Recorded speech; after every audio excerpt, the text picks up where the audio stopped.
Alright, today we are going to unbox this new electric lawnmower. It's the Ego Power Mower. It's a 21-inch cordless mower. This is the self-propelled version. Its model number is LM2102SP. It's got a 56-volt lithium battery in it, 7.5 amp hours. Claims up to 60 minutes of runtime on a full charge, and it has supposedly the same torque of a gas mower. Having said that, we are going to unbox this puppy today. This is $500 from Home Depot. I'm sure you can get it in a variety of places, including Amazon. I'll put a link below if you want to check out the reviews and specs on it from Amazon. We'll just see what's involved with the unboxing process, and then we will charge this thing up and see how it works in the real world. So join me as I figure this thing out. All right. Let's see what's involved with unboxing this thing.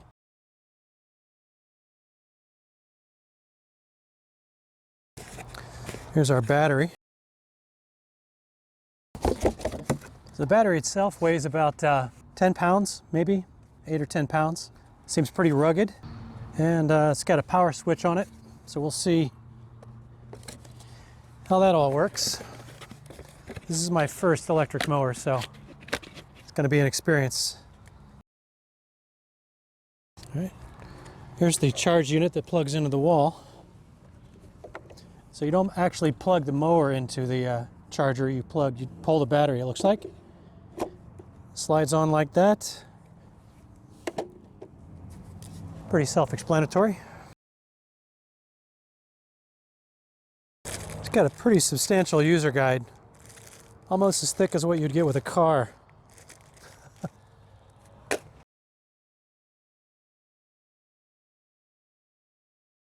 It doesn't look like there's going to be a lot of assembly. It's mostly pre-assembled.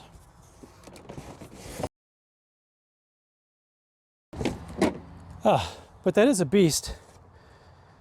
You know, they show it in the store all sort of stacked up on end, like that's a simple way to store it, and maybe it is. But I would say, even without the battery plugged in, this thing probably weighs upwards of 60 pounds, 70 pounds. All right, let's see what we got. If I can figure out how to unlatch this. There we go. Push to unlock. So all pretty straightforward.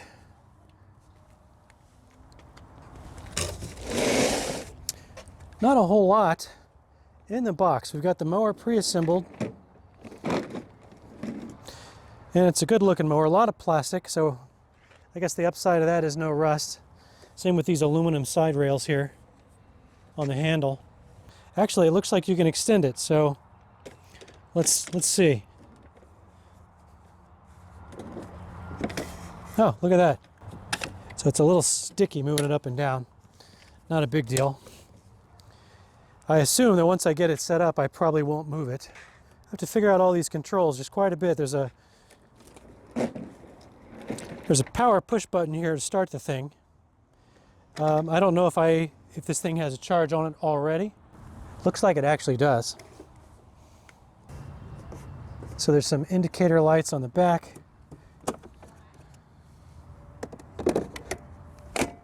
All right, so that just drops down.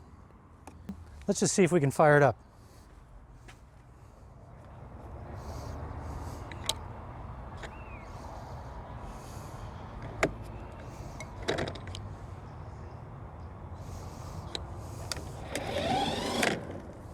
All right, so you engage the drive mower with your right hand. That's the throttle, apparently.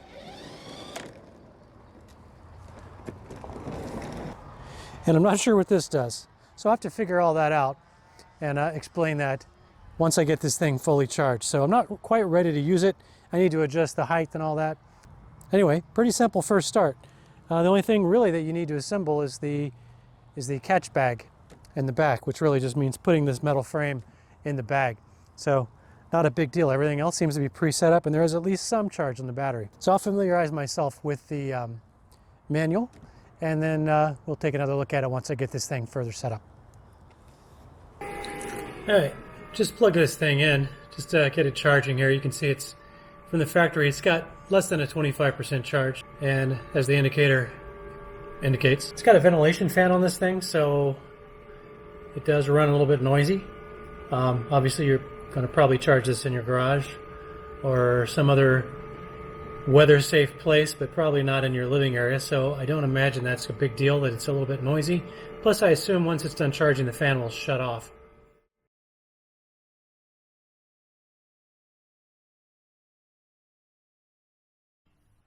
Alright, let's talk a little bit about the Ego's battery charger.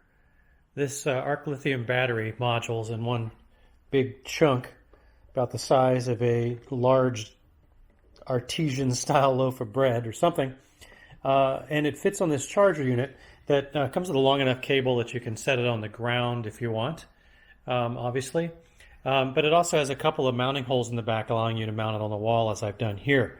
Now, I haven't done any special quality cable management here. I just really just wrapped the power cable around the unit. Now this thing probably weighs upwards of if I can get this off with one hand, upwards of 10 pounds, so it's kind of a beast. And it does have sort of a status light up on top that you can press. It gives you an indicator based on the color as to what its charge level is. One thing I will also point out, there are these contacts right here, right on the front of the charger. And if you keep this thing powered in all the time, I suspect that under the wrong set of circumstances, you might be able to short this thing out, or possibly create a shock situation. So I'm not entirely sure about that, but it does kind of bother me that there's not some kind of a trapdoor thing that it covers those when the battery is not installed. So the fact that they're exposed, it's a little bit strange. So typically when I don't have the battery in there, I just unplug the unit just to be safe. All right, now that we've had a chance to unbox this thing and actually use it for a couple of months almost, I would say, probably nearly 2 months since I bought it, you'll probably notice that it's, if you get a close-up look here, that it's not as shiny and new as it was 2 months ago when I took it out of the box. But I've had a chance now to actually use it in the real world for probably, I would say, 5 mowings, maybe 6. And I think I've really gotten a good feel for what this mower is all about now. When I first unboxed it, I saw this telescoping adjustment here, and I assumed that I could adjust the handle length with that. In fact, really what all this is it allows you to collapse the handle for storage. It's a very quick and easy way to do that so that you can shorten the handle and make it much more compact and stand it up on end and all that stuff. But in reality, you have to extend it all the way out and then lock it down before the mower will even turn on. So you can't use it without the handle being fully extended. Now, having said that, you can easily adjust the height. There's 3 height settings on the handle. So if you happen to have it all the way forward, when you move it back, it'll stop at the first setting, which is pretty high for most people. Then you can pull it down 1 more notch, which is probably about average for the average height person. And if you're a little bit short, you can bring it down another notch. Now, one thing I'll point out, though, is that as compared with the Toro personal pace, especially when you have it in that middle or lower position on the handle, it really makes the mower feel extra long. The handle on the personal pace is not quite this long, and the deck on the personal pace is not quite this long. So between the two of these, you probably got an extra, probably close to a foot or 12 inches or so on the overall mower dimension versus the personal pace. Now, having said that, it's really not that big a deal. You do feel it a little bit when you're trying to maneuver around tight spaces. It does come into play a little bit. It takes a little bit of getting used to. And if there was one area where I felt like this particular mower doesn't live up to the experience of the Toro personal pace, it really would kind of just be that. It's a little bit more cumbersome when you're moving it around. The pros, in my opinion, far outweigh the cons with respect to how this mower compares to my old Toro personal pace.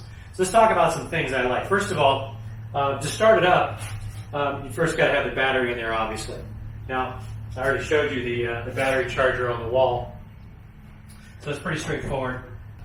You pull up the lid here and you drop the battery in and push it down until the little green button pops up and clicks into place. Now, I wish this had some sort of stay. If you try to do it with one hand, you're wrestling with the lid. So that would be one little design improvement I think I would recommend. But then to start the mower up, all you do is hold the green button down up on the handle and squeeze the safety lever. Now, two things. That might seem a little bit loud in the video, but I can assure you from a decibel standpoint, it is significantly quieter than the gas-powered Toro Personal Pace or any gas-powered lawnmower for that matter. So it is noticeably quieter. And being in the garage, it sounds louder probably than it is in actual use. So I would look at that as a pro, definitely, not a con. Now, once you have the battery in there, in order to use the self-propelled assist, all you really need to do is squeeze the little green handle here, and it takes off. You can obviously control the speed with the little lever here. It's pretty typical of the non-personal pace self-propelled mowers. So if you're used to those controls, this won't be really any different at all. But I will say, if you're coming from a personal pace experience, if that's what you're used to using, this does take a little getting used to. And specifically in that when you release the assist, the gear doesn't disengage right away. The mower stops moving forward, but if I'm disengaging so that I can immediately pull back, as I would be able to do on a personal pace, this thing will fight me a little bit because the gears kind of lock into place and it doesn't want to go backwards. So what you have to get used to doing is releasing the personal assist, if you're using it, a couple feet ahead of when you want to maneuver it to give the gear time to disengage. Not a big deal, just a little bit of a paradigm shift. You get used to it pretty quick. Now, having said that, the mower is significantly lighter weight than the personal pace is as well. I think that has something to do with the decking material they're using here.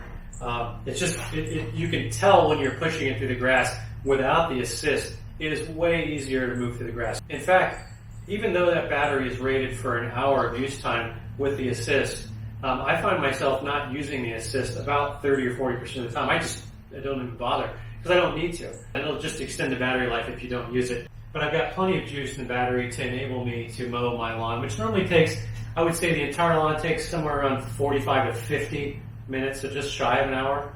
And I've not even come close to run the battery out. I think I've gotten it down to 25%, but I never even got the sort of warning light running low on juice. So plenty of power for a yard my size.